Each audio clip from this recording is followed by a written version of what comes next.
Hello everyone and welcome to a brand new episode of the Sports Insight with your host Alamdar Khan. And yes, as you know, we give you sports information from all across the globe. You guys can surely reach out to us on our social media handle, which is @ Indus News Sports. That basically works both for Twitter and for Instagram. But anyways, we'll go to the headlines first. And yes, from the world of Euro 2020, England rout Ukraine 4-0 to surge into the semi-finals of Euro 2020 on Sunday, while Italy defeats Belgium 2-1. And Denmark won against Czech Republic 2-1 and cruised into the semi-finals on Saturday.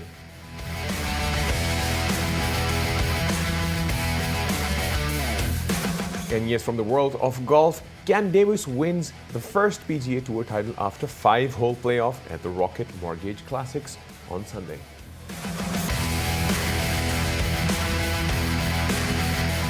And yes, from the world of NBA, Milwaukee Bucks finally reached the NBA Finals after routing Atlanta Hawks by 118 to 107 on Sunday.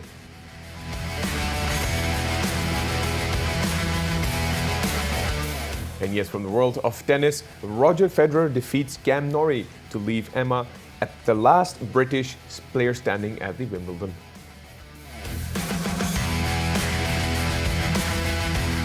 And yes, those were the headlines to talk about Euro 2020. Yes, we finally come up to the conclusive side of the semi-finals right now. We have Italy versus Spain and England versus Denmark. But for this, obviously, we had the quarterfinals, and they were super interesting for the fact that the last one that actually happened, in which England managed to score 4 goals against Ukraine, and Ukraine managed to score not even a single goal.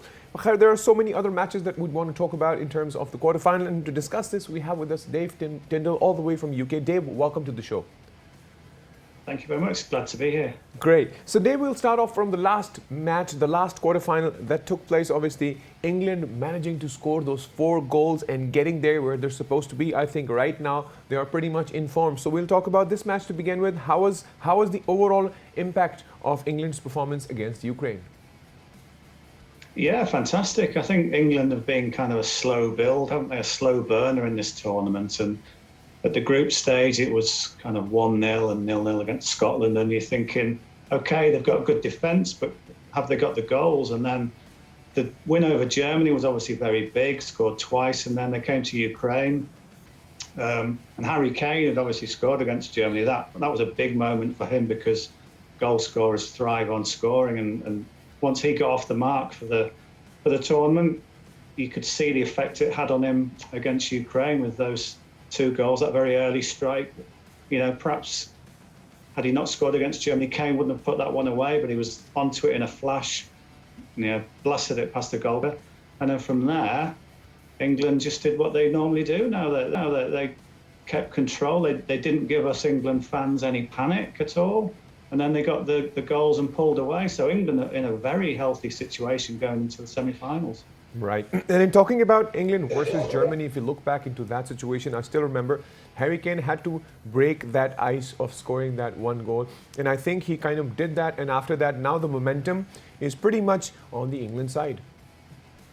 Absolutely, yeah. I mean, I'm old enough to remember the 1982 World Cup when Paolo Rossi hadn't scored a goal in the group stage. And he ended up winning the Golden Boot, scored 6 times. Wow. And maybe Kane could do something similar. He's didn't score for those first 3 games, and Cristiano Ronaldo was sitting pretty with 5 goals, and Kane's now got 3. Who's to say he might catch him? Yeah, we're so looking forward for the upcoming. Obviously, it's going to be very interesting because it's going to be England versus Denmark. What I want to talk about, the next game that I want to discuss is obviously going to be Italy versus Belgium. I think both the teams were super phenomenal in terms of their performance, and it was a pretty 50-50 in terms of who will win. But I think it eventually came up to the point of,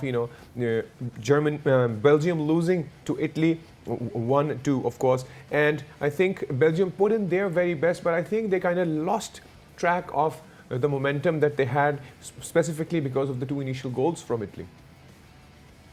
Yeah, I mean, Italy and Belgium, that could have been the final in another year, or it could have been a semi-final. It's almost a shame that they had to play each other so quickly. But yeah, wonderful game, that one, a real end-to-end, 90 minutes of excitement. So you never quite knew whether Belgium could come back or whether Italy would pull away. But I think Italy deserved it. There's kind of 2 Italys. There's this new Italy that's more attacking. Right. and wants to score goals. And we saw that for the first maybe 3/4 of the game. And then they kind of reverted to type. It's kind of DNA for Italians to defend well and do the ugly side of the game. And at the end of that match, they were, resorting a little bit to the dark arts with some of their antics, but it got them over the line. And for most part, Italy have been very, very entertaining. And it's, as I say, just a shame that game came a little bit early in the tournament, because Belgium have been great. They've been really good in the group stage. They've had Lukaku scoring. I just wonder if Kevin De Bruyne was really fit against Italy. I think had he been totally on his game, might have been different. But overall, I think Italy were deserved winners. If we look at in the round of 16 for Belgium, I still remember their match against Portugal. And it was a very interesting match for the fact that obviously Belgium had that edge of scoring, the first goal, which obviously was the winning goal for them by Hazard in 42nd minute. But after that, if you look at how things were for Portugal in the second half, I think they were trying to get hold of one goal at least. They were putting in their best. I think even by the end of, at least in the last 10 minutes of the game, it was super, super crucial, because Portugal was almost there to win against Belgium. So I think the same impact actually brought it back to Belgium's performance against Italy this time, because I think they kind of lost their pace to it.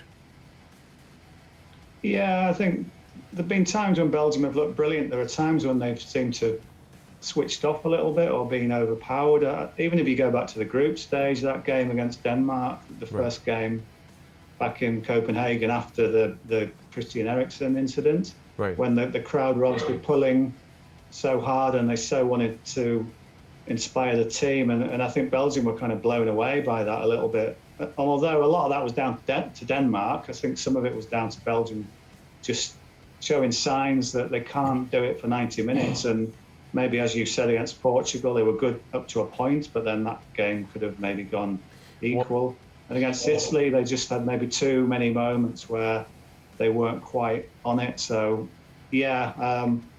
disappointment for Belgium, because they always look as though they're going to get there, and they sort of flattered to deceive a little bit and never quite get the job done. So once again, they're going to miss out. True. And if we talk about Denmark, of course, if we look at Denmark's struggle to where they are right now, I think a lot of people out there, a lot of fans out there are super happy.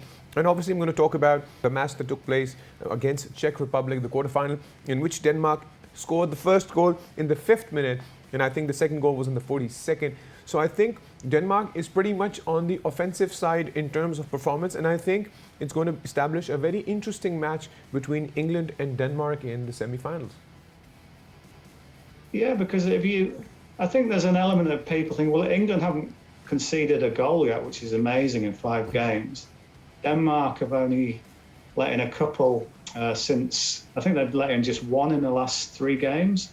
So on that basis, you could think this might be tight and cagey. But if you look at the goal scoring records, Denmark have scored 10 goals in the last 3 games. They scored 4 against Russia, 4 against Wales, and then twice against the Czechs. England have suddenly gone from maybe getting it done 1-0 to scoring 6 in their last 2 games. So you've got 2 of the, most informed attacks coming into this game. So it could be more goals than people maybe think. Well, absolutely. And I think in terms of England's performance, England has just started getting that momentum to score the goals, while Denmark is already on fire. But obviously, when we talk about England's defense side, I think it's so spot on that we definitely have to see this electrifying semi-final to understand whether Denmark will be able to score those goals or not. Yeah, and the other thing, it's great and it's brilliant that England have not let in a goal, but what happens when they do? Do they panic a little bit? Do they think, well, this wasn't in the script? How do we respond? Obviously, they're very good at getting a lead and then holding on to it, but if we see a different dynamic and Denmark score early, then England have got to answer questions that we've not previously seen them answer. So very, very important, that first goal in that semi-final. And Denmark have shown that they score plenty. So it could well be that Denmark take the lead and then England have suddenly got a new problem to solve. Well, realistically, if you look into the situation, obviously it's going to be in Wembley, which is surely going to be one of the home ground edges for England to begin with. But I think the Denmark team is pretty much solid in terms of the offensive side to ensure that, they try and make or score that first goal. Because if they do so, I think England will have to plan or have a plan B, because I don't know if they have established a plan B in terms of pressure or not. Yeah, plus as well, England and Denmark played quite recently at Wembley in the Nations League, and Denmark won that one 1-0. So I think a lot of those Danes will have played in that game, and they won't fear going to Wembley. As you say, it's an edge. And interestingly, the 4 teams left in the tournament, all of them played all of their group games at home. So Italy, Spain, England, and Denmark all had 3 group games at home. Right. So you kind of think maybe at this stage of the tournament, when there's some tired legs, maybe you've got to start looking at who's travelled where. And I think maybe one little edge for England is England have had 4 games at home and then a trip to Rome, which is not too far for England. But Denmark had to go out to Baku, which is a 4,000-mile round trip for their quarter-final. So that could just be a little edge for England as well. Denmark also went to Amsterdam, but that's not far. But it's the Baku one that makes you wonder, maybe this home advantage will come home to roost a little bit for England. Well, looking forward for that. And I'll have a quick word with regards to Spain's victory over Switzerland, even though if we know the Spaniards are in super form in terms of their performance, but how they managed to win against Switzerland. It was a pretty much tough time for them, but eventually they managed to win, and now they will be facing Italy, which I'm sure is also going to be one interesting match. Yeah, definitely. I mean, 2 of the big heavyweights. Spain have been a bit unusual in this tournament in that there have been times when they've looked a bit disappointing. They drew with Sweden, and then you thought maybe this is not the Spain. They were brilliant for maybe 4-6 years, around 2008 to 2012, when they won this tournament twice and they won the World Cup, and they seem untouchable. Right. But to begin with, this Spain looks like a bit of a pale shadow of that one. But then they've come alive. They scored 5 in back-to-back matches. But then they became kind of, which Spain are we seeing against Switzerland? I think a lot of people thought that might be 2-0, 3-0. And in the end, they had to get it done on penalties. So I would give Italy the edge. I think Italy have been a more consistent, right, high-performing level than Spain. I think Spain can still drop, and as much as they play nice football and play and create lots of chances, I don't think they put them away as well as Italy. I think Italy are more efficient, so I would side with Italy in that one. Well, definitely, we're so looking forward for these semi-finals. Dave, thank you so much for being a part of the show and discussing with us Euro 2020. Thank you very much for having me on. Thank you. Your pleasure. So that's obviously Dave, and he discussed the in-depth analysis with regards to the Euro 2020. So not to forget, guys, Italy versus Spain. You got to see that match. That's coming up midweek. And not only that, after that, we have England versus Denmark. So these are the 2 matches that will be coming in. Don't forget to lock the calendars. Anyways, we'll take a quick break. Once we get back from the break, there is more coming from the world of sports. See you guys after the break.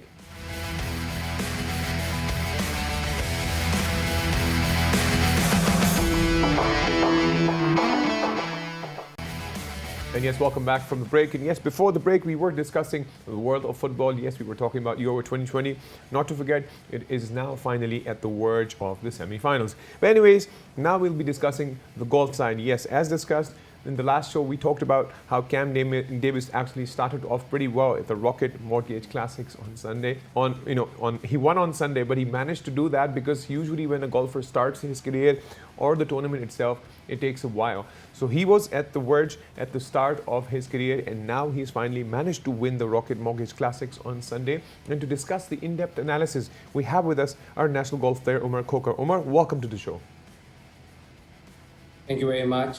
Great. So Omar, what a day for Cam Davis to begin with. A young person, a young athlete who's trying to struggle, who was struggling obviously with a good career from behind, and now he's actually proven himself as the person who finally managed to win his first PGA Tour title after 5-hole playoff. So what's your take on his victory to begin with? Well, definitely it was a 5-hole playoff, and it was pretty intense for him as well. But I think he had an amazing back nine in which he played -5 on the back nine. And he's a beautiful ball striker of the ball. He hits long off the tee.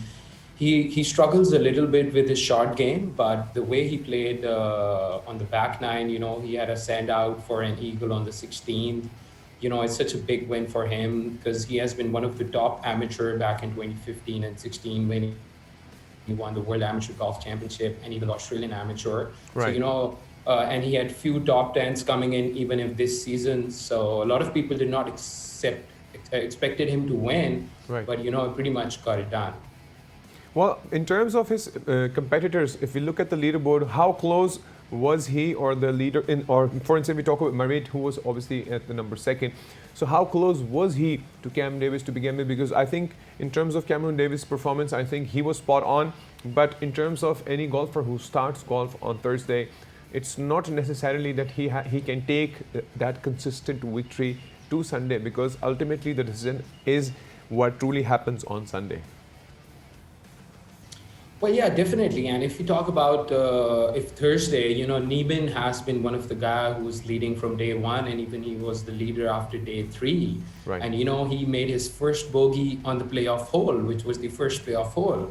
Otherwise, everybody was expecting him to win as he was the lowest ranked golfer among these three guys. Right. But, in the playoff, when we go out to any penalty shootout or playoff, it's kind of a luck kicks in as well. Right. So I think Neiman was one of the guy everybody was expecting to pull it off over the weekend and win the Rocket Mortgage Classic. Right. And if we talk about big names, because we don't really find a lot of big names specifically in this particular tournament when we talk about Rocket Mortgage Classes, even though it was in Detroit, DeChambeau was there, but then there was this one situation that actually arose. Obviously, he had an issue with his caddy, Tim Tucker, who actually parted ways on Wednesday. So I think the impact to his entire performance surely shows by where he stands in the leaderboard right now in terms of this particular tournament. So what's your take on him losing his caddy on Wednesday? I think it would be a very crucial time for him, to be very honest, to be where he is right now, because I think if the caddy was there, because there is a particular momentum that the golfer flow with, and if you don't have that caddy, I think it would become very tricky. Yeah, definitely. He and his caddy pretty much part ways before the start of this week. And, as it's been reported, it was a mutual decision. Right. But yeah, definitely it matters a lot because, at that stage, these guys, the caddy is the only person you're interacting with for like good 5 hours when you're out there. Right. So, it's pretty much get affected. And DeChambeau won the same tournament last year, which Right. pretty much gave him the boost and that helped him win the US Open next year. Right.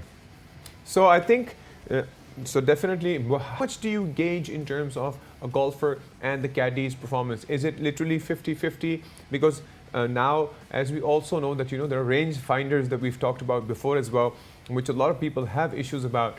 But then caddies are more concerned on the fact that, there should not be those range finders, because I think the calculations and all the paperwork and, the strategies is at the back end of the caddy to do it. Yeah, definitely. There's a lot of things that Katie get it done, and even they are saying that probably they have the green books in which they get the assistance in reading the green lines while making putts and doing putting, and really helps them with the short game. But I think Katie really helps a player to stay focused mentally and emotionally. Right. Because they exactly know their player, so they exactly know how to motivate their player, or pretty much get them done. Every time any golfer who wins a tournament, I think there's a lot of contribution of the caddy when we talk about the mental game and the emotional game. Obviously, the physical game is being played by the player, but there are a lot of other factors. Right. Anyways, would want to talk more about obviously the professional career in terms of Cameron Davis. Obviously, this is going to be his first win. Now, at the age of 26, I think this is the opening point for his career in the long run. How do you see him developing his career further in the world of golf? Well, yeah, definitely he's a very potential guy. You might see him in the top 25 or top 15 by the end of this season or by the end of the year. And, for a golfer like him, who's been on top of his level in his amateur career, Right. now he will be pretty much focused on setting new goals and everything else. And as we know, the Open Golf Championship is just coming in 2 weeks, So now he's probably looking forward, setting some new goals to win a major golf championship or win the FedEx Championship, or become a multiple winner on the season. Right, and if we go back into 2017 November, Emirates Australian Open, probably that was one of his victories, obviously with Jonas as his runner-up, Matt Jones as his runner-up, and the margin of the victory was just one stroke. So this is, I'm talking about 2017. So I think in terms of PGA, this is a major achievement for him right now, and I think this would definitely take him a long way ahead. Yeah, definitely. And after that, in 2018, he even won at the Web.com Tour, which is the Corn Ferry Tour, which is like the secondary tour from PG Tour. And he's been pretty much struggling for the last 3-4 years in playing the PG Tour in Canada and the Web.com Tour, and then got himself playing in the PG Tour. And as I mentioned earlier, he even had few top 10 finishes. Like the best finish was at the Sony Open in Hawaii, and just to get the job done and just do it in a 5-hole playoff is something, he will be very much focused and motivated. Right. Let's hope and wish him the best. One thing that I'd also want to talk about, a bit of inside scoop, I'd say it that way. Phil Mickelson obviously was a part of this game, but then came this, news that came out, and obviously it kind of really, really upset him because it was news that actually stated him that, back 26 years ago, he was into some betting, things at this Detroit club. And obviously it really, really upset him because he said that in terms of his career, he has always been solid in terms of his performance. And it had nothing to do with obviously betting for somebody to win or lose. It was something that happened in between. But I think that was something that is going to shatter his morale down in terms of the kind of name Phil Mickelson is. Well, yeah, definitely. There has been some allegations that in 2007, a golfer to an alleged mob bookie in 2007. This is something news, and he pretty much said after the tournament that I won't be coming back to play the same tournament in Detroit. That right. Pretty much, Phil Mickelson is a very cool guy. Right. But something what I read, that seems like it made him a bit disturbed, right. Or maybe made him a little angry, right. But I think at that level, which he is, a lot of things like this happens, and he is smart enough and wise enough to, just cope up with it and keep moving forward and getting ready to win the Open Golf Championship coming in 2 weeks. Well, yes, talking about that, I'd surely want to know about the upcoming golf because we surely would want to cover that. So what is the upcoming big major event that we're looking forward to?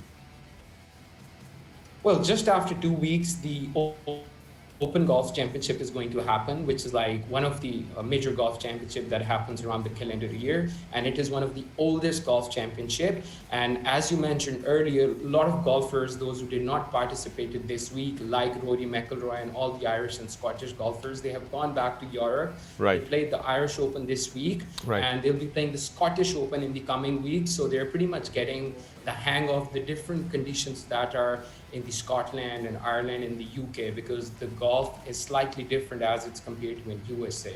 So that's right. why all of these golfers are taking a week off, just trying to prepare themselves for the major golf championship. Right, surely looking forward to cover those as well. Omar, thank you so much for being a part of the show and discussing the world of golf with us. Thank you very much. So that was Omar. Obviously, he talked more about how Cameron Davis actually managed to win that Rocket Mortgage Classics on Sunday. And yes, it was his first PGA Tour, and I'm sure many more will be coming up his way. Anyways, this was from the world of golf. I'll quickly jump over to the world of NBA. And yes, talking about the world of NBA, I'd want to talk about my favorites. Yes, Bucks finally managed to win against Hawks 118-107. This was game 6, and it was the elimination game for Hawks. And eventually, they have been eliminated, and now the Bucks have reached the final. And the interesting part is now that they're in the finals, they will be facing the Suns, which is surely going to be interesting. And with regards to this match, Middleton managed to score 32 points, and Drew Holiday scored 27 points to make sure that Milwaukee wins. And not to forget that 2 games before this, there was a crucial situation in which Giannis actually managed to have that knee injury, and everybody was truly worried because when he had that injury during that game, after that, the Bucks were unable to move forward and they lost that game in a very bad situation. But anyways, Giannis has actually missed the last 2 games, so we currently don't know yet whether Giannis' situation is okay in terms of getting out there for the day when they meet the Suns. So it's going to be interesting. They'll surely play the Western Conference victory. Obviously, Phoenix Suns have come a long way as well with that. So we surely will keep you guys updated in terms of the NBA Finals. So this was probably from the NBA side. I'll quickly jump over to the world of tennis. Yes, we're talking about tennis. Roger Federer finally manages to beat Cameron Norrie to reach the last 16. And Federer won 6-4, 6-4, 5-7, 6-4 at Wimbledon 2021. And Roger took his first point with Norrie and battled a first serve back into the net. So it was slightly crucial for him because he probably lost the 3rd set. So he was kind of getting down, but I think he managed to get up and win that. And Norrie was playing the 3rd round of the Wimbledon for the first time in his career. But anyways, we wish Roger Federer the best in terms of what's coming his way. Obviously, we're looking forward for Djokovic's performance as well in terms of how they both once again managed to get there to face each other. Anyways, guys, this was pretty much it from the world of sports. If you want to reach out to us, you can on our social media handle, which is @Indus News Sports. Till then, take good care of yourselves. Bye-bye.